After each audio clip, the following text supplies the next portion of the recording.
te donne. Aujourd'hui, voici le problème dans nos églises. Là, c'est ça.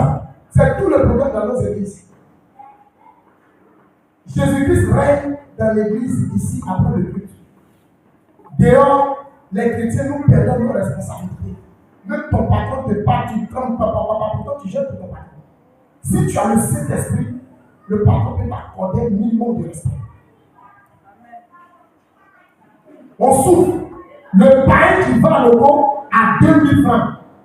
Toi, toujours, quand tu commences à découper, toi, ton logo, c'est toi qui fais l'adoration, tu as 500 francs. Je vais vous laisser sur une parole. Avant de vous laisser. Un chrétien qui poursuit l'argent n'a pas le Saint-Esprit. C'est l'argent qui vient à toi. La Bible dit, le travail de l'insensé le fatigue. Tu travailles juste comme tu es épuisé, même pour aller rendre visite chez ton frère, tu n'as pas le temps pour partir. Tu travailles juste comme tu es épuisé, tu es détruit même en toi.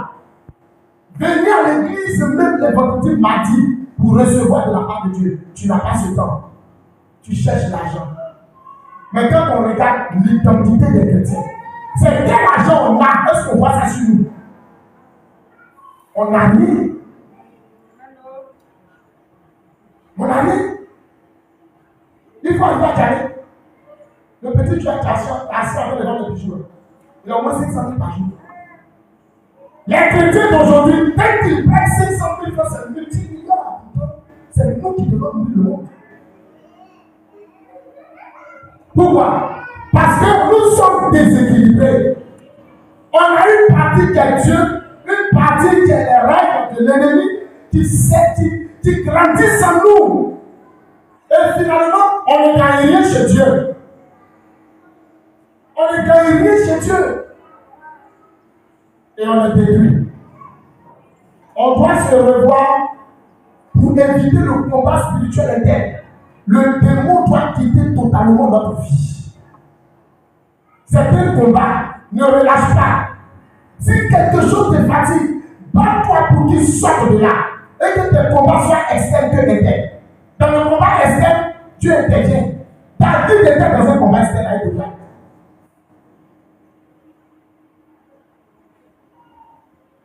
Gédéon était dans un combat externe avec le matin. Mais le combat interne, c'est très compliqué. Voilà pourquoi Paul a dit, je vous laisse sur ce verset, il dit, examinez-vous vous-même. Examine-toi. Est-ce que ma Bible, je vis ça? Si tu vis tout ce qui est dans la Bible, ton combat spirituel interne est fini. Désormais, tu es en face d'un combat spirituel externe où le Saint-Esprit va gérer, va travailler, va agir, va détruire celui qui est en face de toi. Le combat interne, c'est ta décision. Le combat interne, c'est ta décision. Tu décides de quoi contre l'esprit de colère. Tu décides de quoi contre la débauche. Tu décides de quoi contre la peur. Tu décides de quoi contre la maladie qui te fatigue. Tu décides de quoi? Tu décides de quoi? Tu veux quoi? Tu veux que cela finisse? Tu veux sortir de là? Tu veux que cela quitte? Mais prends une décision. Jésus-Christ guérit les gens et puis pose la question, qu'est-ce que tu veux là? Prends une décision. Prends une décision. Quand on dit que quelqu'un est responsable, c'est que c'est un homme de décision. Sans décision, il n'y a pas de responsabilité. Pour qu'on se marie là, on avait beaucoup de choix devant. Hein? Chacun avait beaucoup de choix. La femme avait ses choix, l'homme avait ses choix. Mais tu dois prendre une décision parmi tout ce que tu vois beau là. Hein? Et c'est ta décision là qui t'a rendu responsable aujourd'hui. Hein? Donc quand tu mènes une vie que Dieu n'aime pas, il te faut prendre une décision. La repentance et la délivrance commencent par une décision.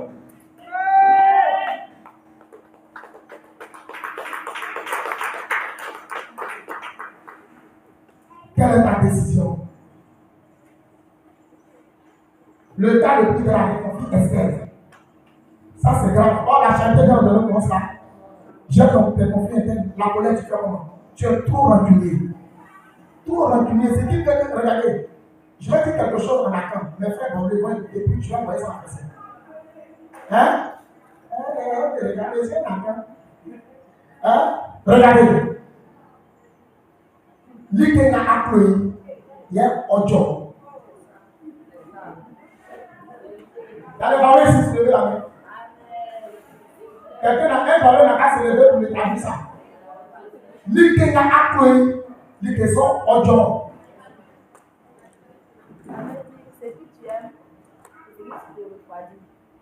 Non. On diable. Voilà. Que Dieu te bénisse. Ce que je dis à parler là, c'est ce que tu aimes qui te marie. Si tu as la rancune dans toi, ton visage ressemble à quelqu'un qui est rancunier. Tu sais bien comme ça. On est combien? Il y a quelqu'un. Bon, pourquoi on n'a pas fait déjà? Pourquoi on fait le programme?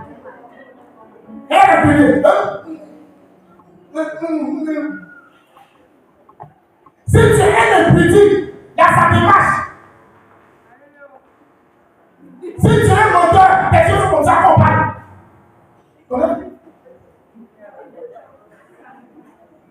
C'est ce que tu aimes là qui te marie.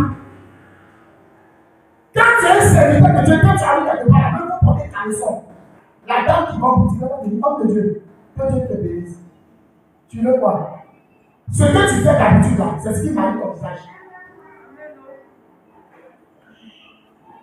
Donc vous allez voir des femmes, tu as arrêté. Tu veux que les garçons arrêtent de marier. Et tous les garçons qui viennent te regarder là sont mariés. Donc même pour mentir, même coucher cadeau, ils sont partis. C'est là que tu as su. Tu vois ça. Ton visage ressemble à une femme dont garçon marié qui a venu draguer. Parce que la responsabilité de la sanctification n'est pas là. Assurer la racisme là. Tu es voilé. Bien voilé à l'église. Quand tu quittes ici, c'est mèche rouge, mèche bleue. Car le son pilote était dehors. Tu penses qu'un homme sanctifié peut t'arrêter? Tu penses qu'un homme qui est sanctifié peut t'arrêter? L'homme que tu veux qui est bon. Si tu veux l'homme qui est bon pour ton mariage, tu as le choix d'abord bon. Parce que quelqu'un qui sait qu'il va charbon, il va jamais pour ta Bible. Quand toi-même tu sais que tu vas charbon, celui qui vient de jamais t'apprendre, si le gars se salit, qui veut marier une femme qui parle beaucoup? Qui veut marier une femme qui est régulière? Qui veut marier un homme qui est fidèle? On veut tout ce qui est bon alors que nous-mêmes on n'est pas bon. Que Dieu nous bénisse. Est-ce que vous savez que pour atteindre un grand, il faut aimer son enfant? Ah, c'est ça. Quand tu arrives quelque part, l'enfant du ministre, papounet, tiens. Et puis regardez, tu donnes 500 à l'enfant du ministre. Ça dit l'enfant du ministre, tu lui donnes 500. Regardez, c'est pourquoi. C'est pour dire à ses frères d'arrêter de donner plus. Bravo. L'enfant du ministre, papounet, c'est comment? Tiens, 500. Et puis ça va, papa, maintenant on m'a donné 500. Le papa dit, mais c'est qui? C'est vous? Ah, c'est gentil, ça va? Mon assistant là, donne-lui 2 millions. C'est bien, continue. Donc souvent, Satan nous courons de la sorte.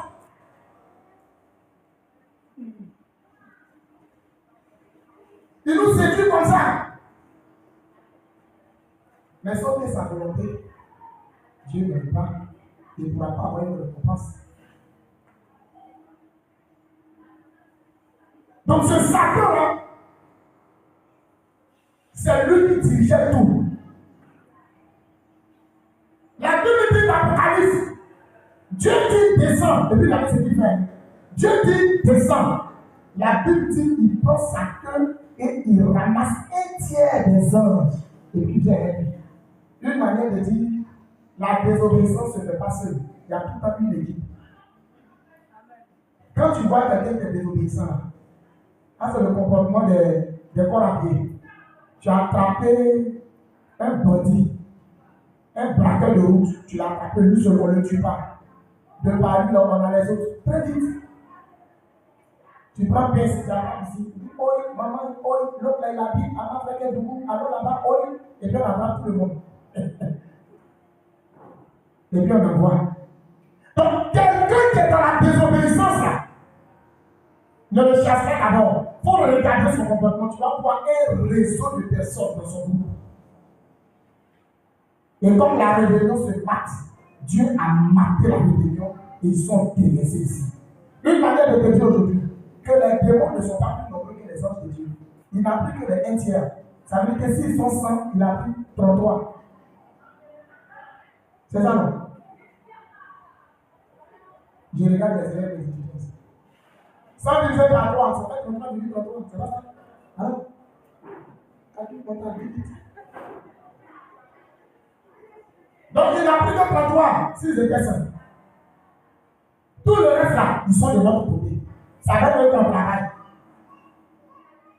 Mais aujourd'hui, les petits 33 qui sont descendus, les petits 33 qui sont descendus,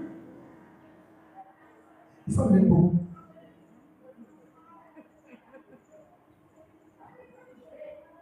Et Satan, qui est venu avec les anges disgraciés, donc déchus, désobéissants, il va venir les appeler démons. Démons. Voilà pourquoi vous allez voir dans le monde là, les gens chantent très bien. On prend les mouvements. Quand ils chantent comme ça, tu dis, oh, ce qu'ils disent, c'est la vérité. Ils doivent à respecter notre papa, notre maman. Où est péché qui est dedans, c'est la vérité. Mais c'est là qu'ils prennent tout pour jamais.